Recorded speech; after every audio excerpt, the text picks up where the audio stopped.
RN media news కి స్వాగతం. ముందుగా ముఖ్యాంశాలు. విశాఖపట్నం సిరిపురంలోని గురజాడ కళాక్షేత్రంలో యువశక్తి సదస్సు. హాజరైన డాక్టర్ శ్రీనుబాబు.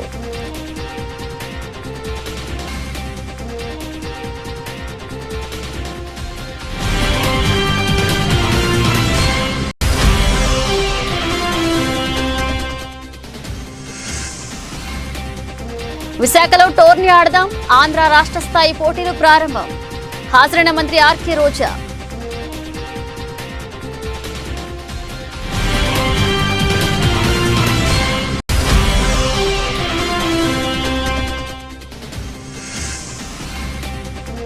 ఢిల్లీలో ప్రధాని మోదీతో ఏపీ సీఎం జగన్ భేటీ. దాదాపు గంటన్నర పాటు సాగిన సమావేశం.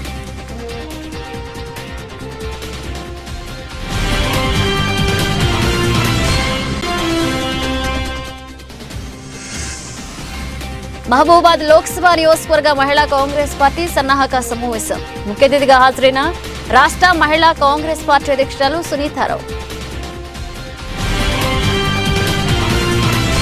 యువతకు చక్కటి ఉద్యోగ ఉపాధి అవకాశాలు, వారికి ఉజ్వల భవిష్యత్తును అందించాలన్నది లక్ష్యంగా పల్సస్ గ్రూప్ సీఈఓ డాక్టర్ గేదెల శ్రీనుబాబు ఆధ్వర్యంలో యువశక్తి సదస్సు ఆద్యంతం ఆసక్తికరంగా సాగింది. యువతలో స్ఫూర్తిని నింపేందుకు నిర్వహించి తలపెట్టిన ఈ సదస్సులో పెట్టుబడులు ఆవిష్కరణలో సుదీర్ఘ అనుభవం ఉన్న డాక్టర్ శ్రీనుబాబు ఉత్తేజకర ప్రసంగాన్ని అందించారు. విశాఖపట్నం సిరిపురంలోని గురజాడ కళాక్షేత్రము ఈ సదస్సుకు వేదికగా నిలిచింది. ఈ సదస్సుకు ముఖ్యంగా యువత ముందున్న సవాళ్లను పరిష్కరించడం, అలాగే పారిశ్రామిక పురోగతి, భవిష్యత్ ఉపాధి అవకాశాలను ప్రదర్శించడం ద్వారా విశాఖతో పాటు ఆంధ్ర యువతకు సాధికారత కల్పించడం లక్ష్యంగా సాగింది. ఈ కార్యక్రమంలో 10,000 మంది ఇంజనీరింగ్ మరియు వివిధ డిగ్రీ హోల్డర్లు పాల్గొన్నారు. గత 12 సంవత్సరాల్లో ఆశ్చర్యపరిచే విధంగా 5,058,000 డిగ్రీ హోల్డర్లు ఉద్యోగ అవకాశాల కోసం ఆంధ్రప్రదేశ్ నుండి వలసపోయారు. ఆంధ్రప్రదేశ్లో నుండి 40 లక్షల మంది, 4 మిలియన్లు ఐటీ మరియు సాఫ్ట్వేర్ నిపుణులు వస్తే ఆంధ్రప్రదేశ్లో 40,000 కంటే తక్కువ మంది ఉన్నారని, ఈ దుస్థితికి కారణం రాజకీయ నాయకులని పల్సస్ గ్రూప్ సీఈఓ డాక్టర్ గేదెల శ్రీనుబాబు తెలిపారు. మన విశాఖపట్నాన్ని 100 బిలియన్ల ఆర్థిక వ్యవస్థగా తీర్చిదిద్దడానికి ఉరకలెత్తే విధంగా ఉంది అని నాకు అనిపిస్తుంది. ఎందుకంటే గత 12 సంవత్సరాల్లో ఆంధ్రప్రదేశ్ నుంచి దాదాపుగా 50 లక్షల మంది మీలాంటి గ్రాడ్యుయేట్స్ ఉపాధి కోసం ఆంధ్రప్రదేశ్ నుంచి వెళ్ళిపోయారు. అందుకోసమనే మన ఆంధ్రప్రదేశ్లో ఉన్న గ్రాడ్యుయేట్స్ ఎవరైనా ఆంధ్రప్రదేశ్లోనే ఉపాధి పొందేందుకు ఈ సదస్సు నిర్వహిస్తున్నాం. ఆంధ్రప్రదేశ్ యువత అంటే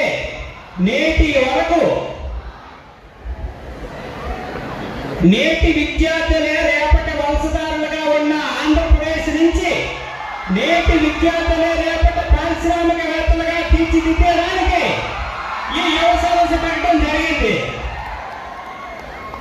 ఇక్కడ ఉన్న ప్రతి యువకులు జాగ్రత్తగా ఆలోచించండి. లేదంటే మీరు మీ ప్రాంతానికి మీ తల్లిదండ్రుల్ని వదిలేసి కొత్త చేత పట్టుకొని ఎక్కడికో ఏ సెక్యూరిటీ గార్డు గాను, ఏ ఆటో డ్రైవర్ గాను మీరు డిగ్రీలు చేసినా సరే వాళ్ళకన్నా తక్కువ శాలరీతో వేరే సిటీస్ లో వేరే కంట్రీస్ లో బతకవలసి వస్తుంది. కొన్ని వేల కుటుంబాలని, కొన్ని లక్షల కుటుంబాలని గత 15 సంవత్సరాలు నేను చూశాను ఈ విధంగా.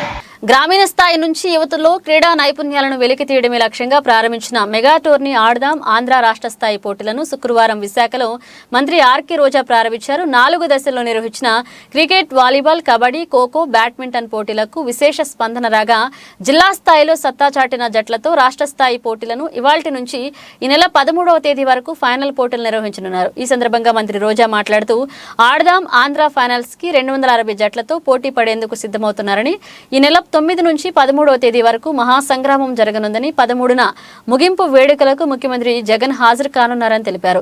ఈ క్రీడల్లో విజేతలకు దాదాపు 12 కోట్ల బహుమతులుగా ఇస్తున్నామని పేర్కొన్నారు. ఈరోజు వైజాగ్లో రాష్ట్ర స్థాయి పోటీలు ప్రారంభమయ్యాయి.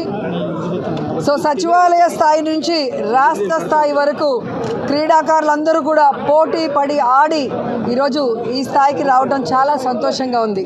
ఎందుకంటే క్రీడల పట్ల అభిమానం, ఆసక్తి ఉన్న జగన్మోహన్ రెడ్డి గారు యువతకి క్రీడల పట్ల ఆసక్తి, అవగాహన పెంచడమే కాకుండా ఆరోగ్యమైన అంటే హెల్తీ లైఫ్ స్టైల్ని అలవాటు చేయాలన్న ఉద్దేశంతో ఈ ఆడుదాం ఆంధ్ర అనే ఒక కార్యక్రమాన్ని రూపుదిద్ది దాదాపుగా 120 కోట్లని దీనికోసం కేటాయించి ఈరోజు మీరు చూస్తే కాన్స్టిట్యున్సీ స్థాయిలో, జిల్లా స్థాయిలో ఇప్పటికే గెలిచిన వాళ్ళందరికీ కూడా క్యాష్ ప్రైజ్తో పాటు మెడల్స్ ఇవ్వడం మీరు అందరూ కూడా గమనించారు.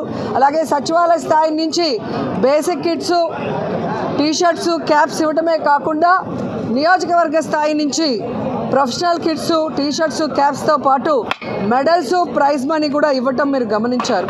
సో దాదాపుగా 12.5 కోట్ల రూపాయలని క్యాష్ ప్రైజ్గా ఈరోజు క్రీడాకారులకు అందించి క్రీడల పట్ల వాళ్ళకి మరింత ఆసక్తి పెంచే విధంగా ఒక మంచి ప్లాట్ఫామ్ని ఇవ్వటమే కాకుండా ఫ్రాంచైజీతో ఈరోజు ఎవరైతే ఈ 5 గేమ్స్లో ప్రతిభ చూపించారో వారిని నేషనల్, ఇంటర్నేషనల్ లెవెల్ క్రీడాకారులుగా రూపుదిద్దడానికి ఈ ఫ్రాంచైజీతో టైఅప్ చేసుకున్న విషయాన్ని కూడా మీ అందరికీ కూడా ఇప్పుడే తెలియజేయడం జరిగింది.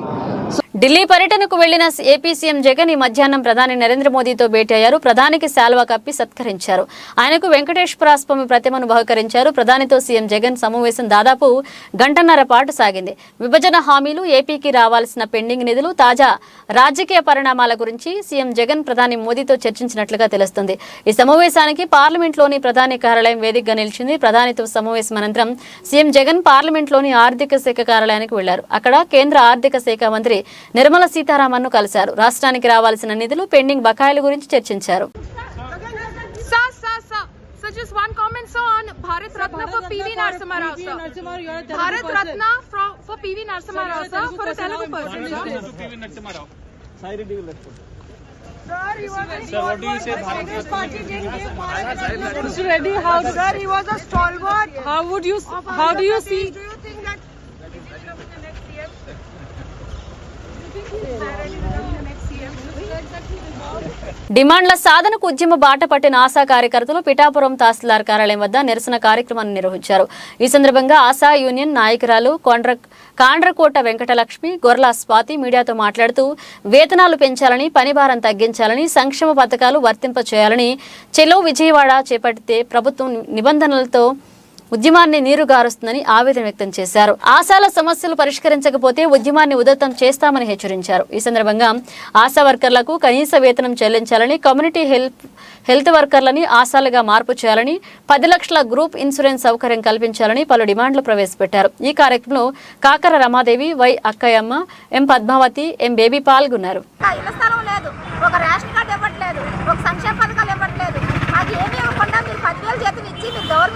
గవర్నమెంట్ ఎంప్లాయీస్ అని మాకు ఒక ముద్ర వేసేది. గవర్నమెంట్ ఎంప్లాయీస్ అని ముద్ర వేసినప్పుడు గవర్నమెంట్ ఎంప్లాయీస్కి వర్తించే ప్రతి బెనిఫిట్స్ కూడా మాకు ఇవ్వాలి. రిటైర్మెంట్ చేస్తారు 30 సంవత్సరాలు 40 సంవత్సరాలు చేసుకుని పని చేయించుకుని వట్టి చేతులతో పంపించడానికి ప్రభుత్వానికి ప్రాణం ఎలా ఒప్పుతుందండి? అసలు ఎలా మనసు ఒప్పుతుంది? మేము ఇప్పుడు తెల్లవారు లేసి రాత్రులు కూడా మా ఇళ్ళకి వచ్చి మందులు అడుగుతారు. రాత్రి ఫోన్ చేస్తే గర్భిణీ కూడా మేము వెళ్ళి డెలివరీ చేయించుకుని పొద్దున దాకా ఉండి పొద్దున వస్తాం. అప్పుడు దాకా మాకు మేము మీటింగ్లకు వెళ్ళడానికి ఆ 10,000, మేము డెలివరీకి వెళ్ళడానికి ఆ 10,000, మేము ఎక్కడికి వెళ్ళినా వెళ్ళడానికి ఆ 10,000లోనే ఛార్జీలు పెట్టుకుని వెళ్ళాలి, ఛార్జీలు పెట్టుకుని రావాలి. మాకు టీఏలు ఉన్నాయా? మాకు ఏమున్నాయి? ఏమి ఇస్తున్నారని మా ప్రతి పేషెంట్ కూడా వెళ్ళాలి. మేము ఒక జ్వరం పేషెంట్ వస్తే మేము ఫాలోఅప్ చేయాలి, టీబీ కేసు వస్తే ఫాలోఅప్ చేయాలి, లెప్రసీ కేసు వస్తే ఫాలోఅప్ చేయాలండి. ప్రతి సర్వేలు మాకే, ప్రతి పని మాకే చెప్పినప్పుడు గవర్నమెంట్ పథకాలు మాకు ఇవ్వలేదు. వాళ్ళ గవర్నమెంట్ పథకాలు మేము అడగం. మమ్మల్ని గవర్నమెంట్ వర్కర్ల కింద గుర్తించండి, గవర్నమెంట్ ఎంప్లాయీస్ కింద గుర్తించి ఎంప్లాయీస్కి ఇచ్చే ప్రతి బెనిఫిట్స్ మాకు ఇవ్వండి. వెంకటలక్ష్మి వెరోపీఎస్సీ ఆశా వర్కర్లండి. వెరోపీఎస్సీలో పనిచేస్తున్నానండి. నిన్న 7వ తారీఖు నాడు మాకు నిర్బంధించారండి. పోలీసు వారు వచ్చి మాకు లెటర్ ఇచ్చారండి. ఆ లెటర్ ఇచ్చి మమ్మల్ని మీరు యూనియన్ లీడర్ కాబట్టి మీకే మొత్తం వదులుకుంటే మీకు ఇస్తున్నాము అలాగే మాకు ఇంట్లో పెట్టారండి. పెట్టి మమ్మల్ని ఇంటి దగ్గర ఉండాలి, మీరు యూనియన్ మీటింగ్కి వెళ్ళారంటే కొంచెం పద్ధతిగా ఉండాలి. రానున్న లోక్సభ ఎన్నికల్లో బీఆర్ఎస్ పార్టీని బొందపెట్టాలని ఎమ్మెల్సీ కల్వకుంట్ల కవిత ఎక్కడ పోటీ చేసినా ఓడించాలని మహిళలకు రాష్ట్ర మహిళా కాంగ్రెస్ పార్టీ అధ్యక్షురాలు సునీతారావు పిలుపునిచ్చారు.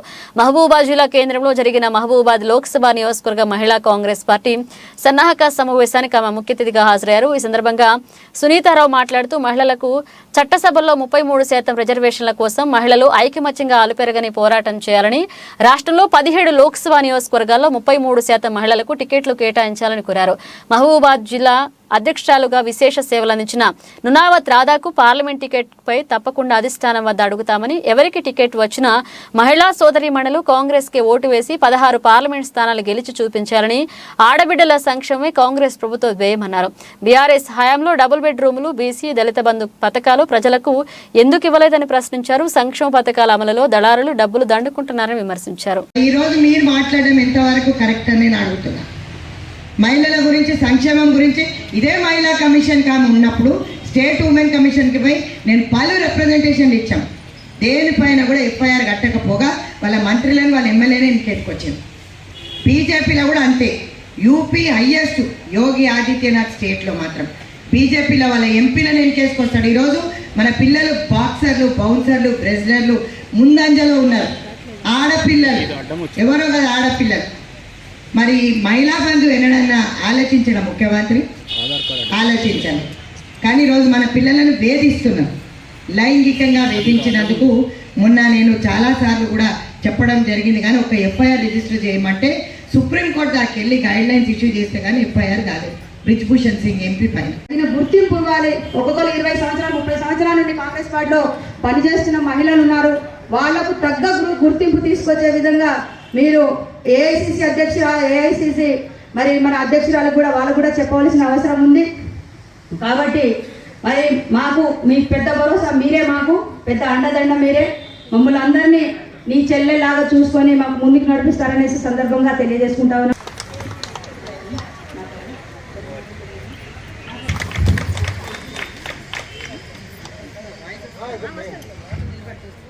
జరుగుతున్నాయి.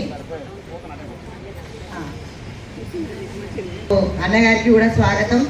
మహిళా కాంగ్రెస్ లో అన్న ఒక్కడే కూర్చున్నందుకు 4 అన్నలు నాటి ఈ ముఖ్య సమావేశం మీటింగ్ కోసం రావడం జరిగింది. టోటల్ మీకు వచ్చే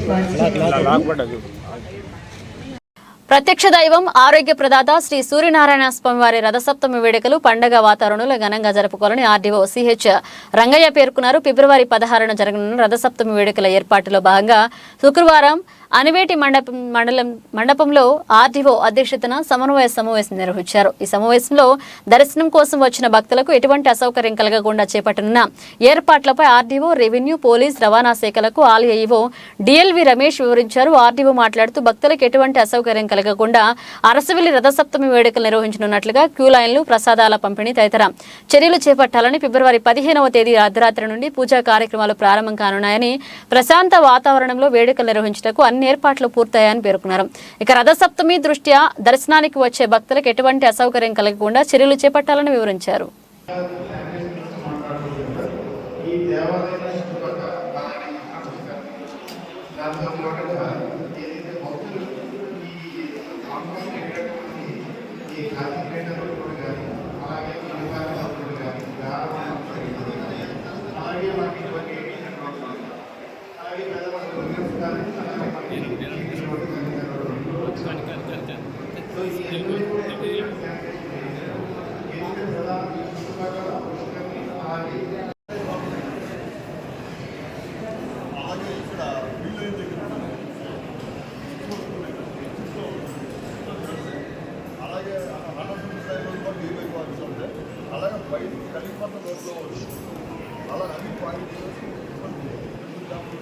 మొబైల్ టాయిలెట్లు తప్ప 80 చేశారు. మొబైల్ టాయిలెట్లు కూడా ఎక్కడెక్కడ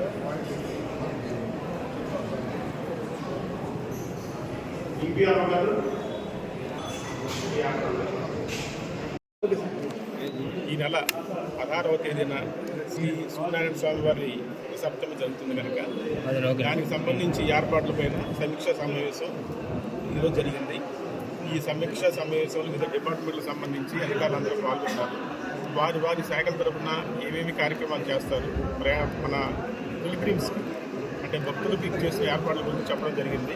దాని మీద ట్రస్ట్ సభ్యులు కానీ తర్వాత సంఘాల నాయకులు కానీ చెప్పిన దాని మీద సంఘాలంటే సేవాభావంతో వచ్చిన వారు చెప్పిన సలహాలు తీసుకోవడం జరిగింది. ఇవన్నీ కూడా మేము పరిశీలించి నిర్ణయం తీసుకోవడం జరుగుతుంది. ఈ కార్యక్రమానికి అందరూ కూడా సహకరించాలని చెప్పి కోరుకుంటున్నాం. Thank you. 54 లక్షల రకాల జీవరాశులున్న సృష్టిలో ఆఖరి జన్మలో ఉన్న మానవ జాతి సనాతన ధర్మాన్ని పాటిస్తూ సార్థకం చేసుకోవాలని ప్రముఖ ఆధ్యాత్మిక తత్వవేత్త శ్రీ శ్రీ శ్రీ అలగానంద స్వామి భక్తులకు హితబోధన చేశారు. తిరుపతి జిల్లా కోట మండలం కోట పట్టణంలో వెలసిన శ్రీ శ్రీ శ్రీ కోటమ్మ తల్లి ఆలయాన్ని ఏలూరు జిల్లా కామయ్యపాలెంలో శ్రీ దత్తసాయి ఆశ్రమ వ్యవస్థాపకులు శ్రీ శ్రీ శ్రీ అలగానంద స్వామి దర్శించుకున్నారు. ఈ సందర్భంగా ఆయన ఆలయ ధర్మకర్త నల్లపరెడ్డి జగన్మోహన్ రెడ్డి, లక్ష్మీ కవితమ్మ దంపతుల సమక్షంలో స్వామివారికి ఘనంగా స్వాగతం పలికారు. కోటమ్మ తల్లి అమ్మవారిని దర్శించుకున్న అనంతరం స్వామివారి ఆశ్రమం నుంచి తీసుకొచ్చిన పాదరక్షకులు అమ్మవారి వద్ద ఉంచి ఆశీస్సులు తీసుకున్నారు. అనంతరం ఆలయ ప్రాంగణంలో ఏర్పాటు చేసిన కార్యక్రమాలు భక్తులు ఆధ్యాత్మికమైన సందేశాన్ని అందించారు. ఆధ్యాత్మిక చింతన ఎక్కడా కనిపించడం లేదు. దేవాలయాల నానాటి పెరుగుతున్నాయని, కానీ ఆ దేవాలయాలు ఆధ్యాత్మిక కేంద్రాలుగాను మానవాళికి జీవిత విలువలను అందించే ఆధ్యాత్మిక పాఠశాలలుగా దోహదం చేయడం లేదన్నారు. అలా ఉపయోగపడనప్పుడు సమాజంలో చివరి మనిషి కూడా సనాతన ధర్మం గొప్పతనం ఏమిటో తెలుస్తుందని చెప్పారు. మోక్షాలు అందులో చెట్టు చివరిది 4వది అయినటువంటిది మోక్షము అనేటువంటి ప్రధాన పురుషార్థం. ఈ మోక్షము అనేటువంటిది సాధించాలి అంటే అది కేవలం మానవ జన్మతో మాత్రమే సాధ్యమవుతుంది కనుక మానవ జన్మ గొప్పది అన్నారు. వేదమే ప్రమాణము అన్నారు. అంటే వేదములో ఏది చెప్పారో అది ధర్మము. వేద బాహ్యమైనటువంటిది ఏది కూడా ధర్మము కాదు. మరి అటువంటి వేదము సామాన్యులమైనటువంటి మనకు అందుబాటులో లేనప్పుడు మనం అర్థం చేసుకోలేనప్పుడు అవగతం చేసుకోలేనప్పుడు ధర్మం ఏమిటో మనకు ఎలా తెలుస్తుంది? అందునిమిత్తమే వ్యాస మహర్షి వాల్మీకి మహర్షి మనకి ఏం చేశారంటే వేదోపబ్రహ్మణము అనేటువంటి శ్రీమద్ రామాయణాన్ని వాల్మీకి మహర్షి అందించారు. పంచమ వేదము అనే పేరుతో మహాభారతాన్ని వ్యాస మహర్షి అందించారు. అంటే ఇవి రెండు కూడా ఇతిహాసాలు అంటే ఇవి యథార్థంగా ఎలాగే జరిగాయి, అందుకని వాటిని ఇతిహాసాలు అంటారు.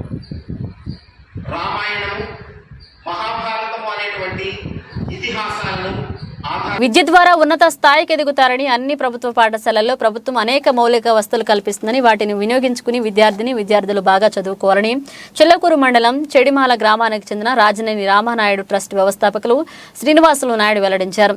చెల్లకూరు మండలం పాలిచర్ల వారిపాలెం జడ్పీ హై స్కూల్లో చెడిమాల గ్రామానికి చెందిన రాజనేని రామానాయుడు ట్రస్ట్ ఆధ్వర్యంలో గోరుముద్ద కార్యక్రమంలో భాగంగా 10వ తరగతి విద్యార్థులకు సాయంత్రం వేళ అల్పాహార కార్యక్రమాన్ని ట్రస్ట్ అధ్యక్షులు శ్రీనివాసులు నాయుడు ప్రారంభించి విద్యార్థులకు అల్పాహారాన్ని అందించారు. శ్రీనివాసులు నాయుడు మాట్లాడుతూ గత 7 సంవత్సరాలుగా ఈ కార్యక్రమాన్ని కొనసాగిస్తామని, ఉన్నత స్థాయికి ఎదగడానికి విద్య ఒకటే మార్గమని తెలిపారు. చిల్లకూరు మండలం నుండి 10వ తరగతి పరీక్షల్లో జిల్లా టాపర్గా వచ్చిన వారికి ₹1,00,000 ఆర్థిక సహాయాన్ని అందిస్తామని ప్రకటించారు. ఈ కార్యక్రమంలో పిచ్చయ్య నాయుడు, రామయ్య, ఉప విద్యాశాఖ అధికారి శివప్రకాష్ రెడ్డి, ఎంఈఓ రఘు, హెచ్ఎం సుధాకర్ పాల్గొన్నారు.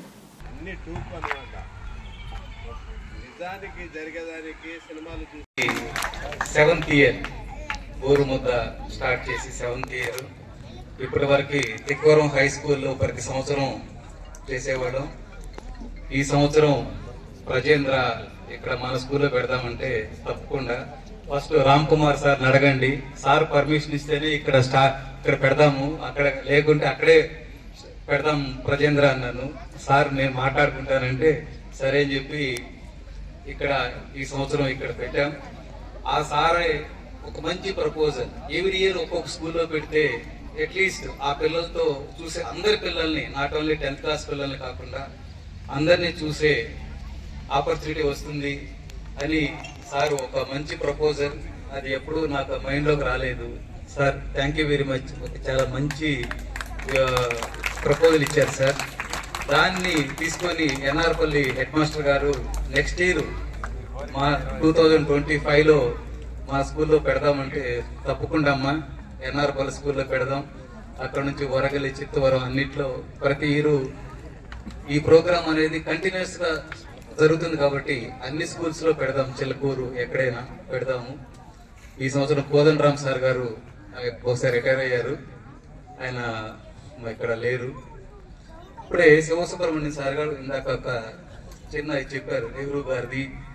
ఒక ఐడియా ఎందుకు వస్తుంది అంటే ఐడియా 2 రకాలుగా వస్తుంది, అవసరం ఉన్నా ఆకలితో ఉన్నా. నాకు ఈ ఐడియా మాత్రం ఆకలితో నేనున్నాను కాబట్టి 10th క్లాస్లో, అందుకని ఈ ప్రోగ్రామ్ స్టార్ట్ చేయాలనిపించి. ఎన్నికల విధులు నిర్వహించడానికి నియమించబడ్డ సిబ్బంది తమ విధుల్లో నిర్లక్ష్యం వహిస్తే కఠిన చర్యలు తప్పవని గూడూరు ఆర్డీఓ ఎన్నికల రిటర్నింగ్ అధికారి కిరణ్ కుమార్ హెచ్చరించారు. గూడూరు సబ్ కలెక్టర్ కార్యాలయంలో ఆర్డీఓ మరియు ఎన్నికల రిటర్నింగ్ అధికారి కిరణ్ కుమార్ నియోజకవర్గంలోని క్లస్టర్ ఆఫీసర్లు, ఎన్నికల అధికారులతో సమీక్షా సమావేశం నిర్వహించారు. ఈ సమావేశంలో ఎన్నికల రిటర్నింగ్ అధికారి మాట్లాడుతూ నియోజకవర్గంలోని 294 పోలింగ్ కేంద్రాల్లో ఎన్నికలు సజావుగా నిర్వహించడానికి గూడూరు అర్బన్లో 3, రూరల్ పరిధిలో 8, చిల్లకూరులో 5, కోటలో 5, వాకాడులో 5, చిట్టమూరులో 7 చొప్పున క్లస్టర్స్గా విభజించామన్నారు.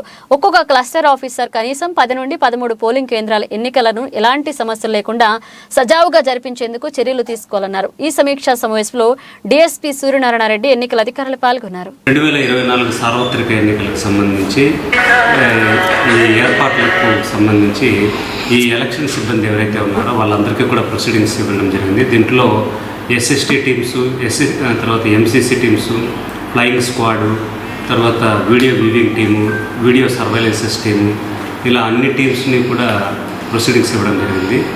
మొత్తం మనకు 294 పోలింగ్ స్టేషన్స్లో 31 మంది సెక్టర్ ఆఫీసర్స్ నియమించడం జరిగింది. ఈ 31 రూట్లకి 31 మంది సెక్టార్ ఆఫీసర్స్ని ఏర్పాటు చేయడం జరిగింది. ఈ సెక్టార్ ఆఫీసర్స్ తమ సెక్టార్ పరిధిలో ఉన్న పోలింగ్ స్టేషన్స్లో ఈ ఎన్నికలు సజావుగా నిర్వహించడానికి వాళ్లకు మెజిస్ట్రియల్ పవర్స్ ఇవ్వడం జరిగింది. ఒక ప్రజాస్వామ్యంలో ప్రతి ఒక్క వ్యక్తి, ఓటరు తమ ఓటు హక్కును స్వేచ్ఛగా నిష్పక్షపాతంగా ఉపయోగించుకోవడానికి కేంద్ర ఎన్నికల సంఘం మనకు అవకాశం కల్పించింది. కాబట్టి ఎవరైతే ఓటు వినియోగించుకోవడంలో ఇబ్బందులు ఎదురయ్యే కుటుంబాలు కానీ, లేకపోతే వాటికి సంబంధించిన కులాలు కానీ, వర్గాలు కానీ వాటిని ఇబ్బంది తిరుపతి జిల్లా కోట మండలం కోట పట్టణంలో వెలసిన శ్రీ శ్రీ కోటమ్మ తల్లి అమ్మవారి ఆలయంలో ప్రత్యేక పూజలు చేశారు. భక్తులు అధిక సంఖ్యలో హాజరై అమ్మవారిని దర్శించుకున్నారు. ఈ సందర్భంగా ఆలయ ధర్మకర్త నల్లపరెడ్డి జగన్మోహన్ రెడ్డి ఆధ్వర్యంలో అమ్మవారి దర్శనార్థం ఆలయానికి వచ్చిన భక్తుల కోసం దాతల దాతృత్వంతో అన్నప్రసాద వినియోగ కార్యక్రమాన్ని నిర్వహించారు. ప్రతి శుక్రవారం నిర్వహిస్తున్న అన్నప్రసాద వినియోగ కార్యక్రమంలో భాగంగా ఈ శుక్రవారం కోట మండలం ముచ్చూరువారిపాలె గ్రామానికి చెందిన ఉమ్మడి వెంకట కృష్ణయ్య, శిరీష దంపతులతో పాటు పిల్లలు మోక్షిత, సుజిగ్నిక ఉభయదాతలుగా వ్యవహరించారు. వెంకట కృష్ణయ్య తల్లి కోటమ్మ వర్ధంతి సందర్భంగా ఆమె జ్ఞాపకార్థంగా ఈ అన్నప్రసాద వినియోగం చేసినట్లుగా చెప్పారు. అమ్మవారి దర్శనార్థం ఆలయానికి వచ్చిన సుమారు 700 మందికి పైగా భక్తులు అన్నప్రసాదాన్ని సద్వినియోగం చేసుకున్నారు.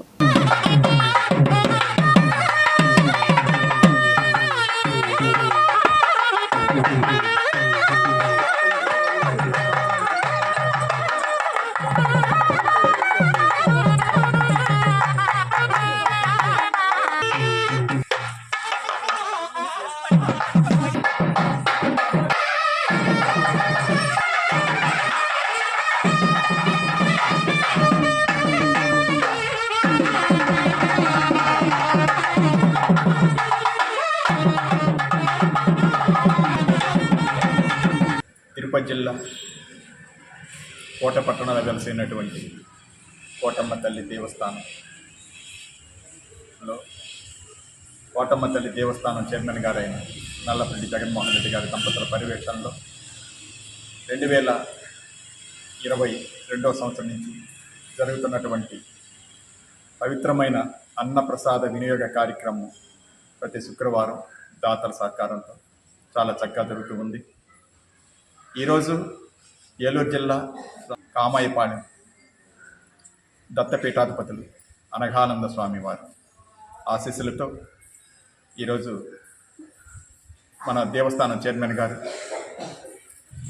ఆహ్వానించడం జరిగింది. స్వాముల వారు ఈరోజు వచ్చి 10 గంటల నుంచి ఇక్కడ వచ్చిన భక్తులందరికీ కూడా ఆయన ఆశీస్సులు అందజేస్తూ మంచి ఉపన్యాసాన్ని అందజేస్తూ ఎంతమందినో మంచి భక్తులుగా గడిపిన క్షణాలన్నీ భక్తులుగా తీర్చిదిద్దుతూ అందరినీ ఆనందపెట్టి వాళ్ళకంతా కూడా స్వాముల వారు ఆశీస్సులు అందజేశారు. కాన ఇక్కడికి ఇచ్చేసినటువంటి స్వాముల వారు మేము ఎంతగానో అభినందనలు తెలుపుకుంటూ సాయిరాం. ఈరోజు ఈ అన్నప్రసాద వినియోగ కార్యక్రమానికి దాతలు కోట మండలం ఉత్తూరువరపాలెం గ్రామ వాస్తవ్యులు గుమ్మిడి వెంకటకృష్ణయ్య దంపతులు, వాళ్ళ పిల్లలు, వాళ్ళ యొక్క దాతృత్వంతో కొన్ని వందల మంది భక్తులు ఈ అన్నప్రసాదాన్ని స్వీకరించారు. కావున దాతలు,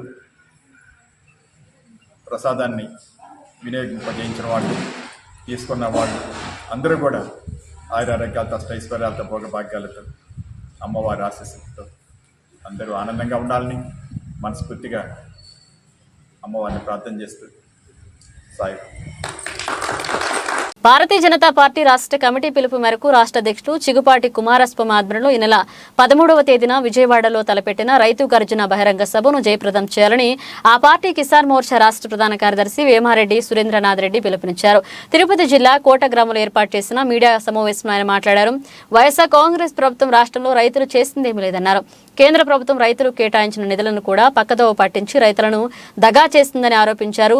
రైతుల సంక్షేమం కొరకు చేపట్టనున్న రైతు గర్జనకు రైతులు పాల్గొని సంఘీభావం తెలపాలని కోరారు. ఈ సమావేశంలో కిసాన్ మోర్చా తిరుపతి జిల్లా ప్రధాన కార్యదర్శి దండు అభిలాష్ రెడ్డి, ప్రకాష్ నాయుడు ఉన్నారు.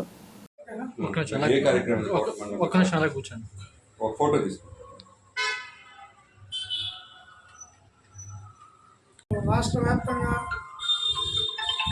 26 జిల్లాల్లో మొత్తం పర్యటిస్తూ రాబోయే ఫిబ్రవరి 13 విజయవాడలో కిసాన్ మోర్చా రాష్ట్ర కమిటీ ఆధ్వర్యంలో మా రాష్ట్ర అధ్యక్షుడైనటువంటి చిగురుపాటి కుమారస్వామి గారి నాయకత్వంలో భారీ ఎత్తున రైతు గర్జన సభని జరపదలిచాం. ఆ రైతు గర్జన సభకు సన్నాయత్నంలో భాగంగా అన్ని జిల్లాలలో పర్యటిస్తూ ఆ జిల్లాల్లోని ప్రధానమైన సమస్యలను, డ్యాముల సమస్యలను, నీటి సమస్యలు, పంటల సమస్యలను అవగాహన చేసుకుంటూ ఆ జిల్లాలలో ప్రధానంగా జిల్లా కలెక్టర్ కార్యాలయం ముందు ఆ సమస్యను వెలుగెత్తి ధర్నా కార్యక్రమాలు చేపట్టాము. ఈ ప్రభుత్వం, జగన్మోహన్ రెడ్డి గారి ప్రభుత్వం ఈ 5 సంవత్సరాల్లో రైతుకి సీమంత కూడా కనీసం ₹1 కూడా ఎలాంటి సహాయం అందించకపోవడం, రాష్ట్ర కేంద్ర ప్రభుత్వాల ద్వారా వచ్చే నిధులను కూడా తిరుపతి జిల్లా వెంకటగిరి పట్టణ పరిధిలోని బంగారుపేటలో వెలసిన శ్రీ శ్రీ శ్రీ వేణుగోపాలస్వామి దేవస్థానంలో శ్రీ శ్రీ శ్రీ కనకవల్లి వేదావళి సమేత వీరరాఘవాస్వామి వారి కలశ మహోత్సవ కార్యక్రమాన్ని అత్యంత వైభవంగా జరిపించారు. ప్రత్యేక హోమాలు, అభిషేకాలు చేపట్టారు. ఈ కార్యక్రమానికి హాజరైన Andhra Pradesh community development board chairman, Tirupati జిల్లా అధ్యక్షులు, వెంకటగిరి నియోజకవర్గ సమన్వయకర్త నిద్రమల్లి రామకుమార్ రెడ్డి స్వామివారిని దర్శించుకుని ప్రత్యేక పూజలు చేశారు. రామకుమార్ రెడ్డి వెంట మున్సిపల్ వార్డ్ కౌన్సిలర్లు, నాయకులు, కార్యకర్తలు ఉన్నారు. సహకుటుంబానాం క్షేమస్థైర్య ఐశ్వర్య వ్యూర్ధం కనకవల్లి వేదవల్లి సమేత శ్రీ వీరరాఘవ స్వామి దేవత కనకవల్లి వేదవల్లి సమేత శ్రీ వీరరాఘవ స్వామి ఏకదా బ్రహ్మవహంతి ఏకమానాయ శ్రీశాంతదాదే ఇదం విష్ణుచక్రమే త్రేధానది దేవదా సమోనస్యమార్ధంజరే దీన విచార చక్రమే విష్ణుపదాభ్యాదో ధర్మాలఘార్యన్న నమః ఆనంద కర్పూర నీరాజనం దర్శయామి. గోవింద గోవింద గోవింద గోవింద.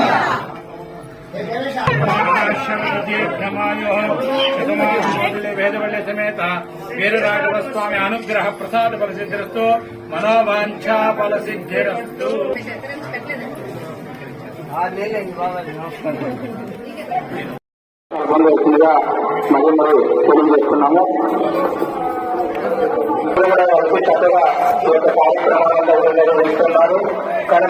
బులెటిన్ ముగించే ముందు హెడ్లైన్స్ మరోసారి. విశాఖపట్నం సిరిపురంలోని గురజాడ కళాక్షేత్రంలో యువశక్తి సదస్సు, హాజరైన డాక్టర్ శ్రీనుబాబు.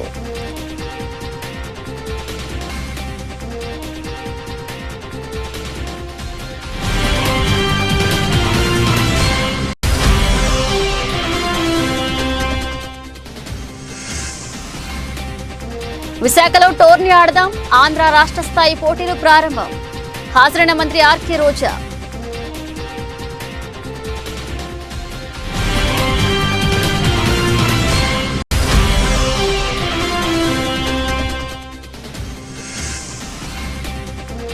ఢిల్లీలో ప్రధాని మోదీతో ఏపీ సీఎం జగన్ భేటీ, దాదాపు గంటన్నర పాటు సాగిన సమావేశం.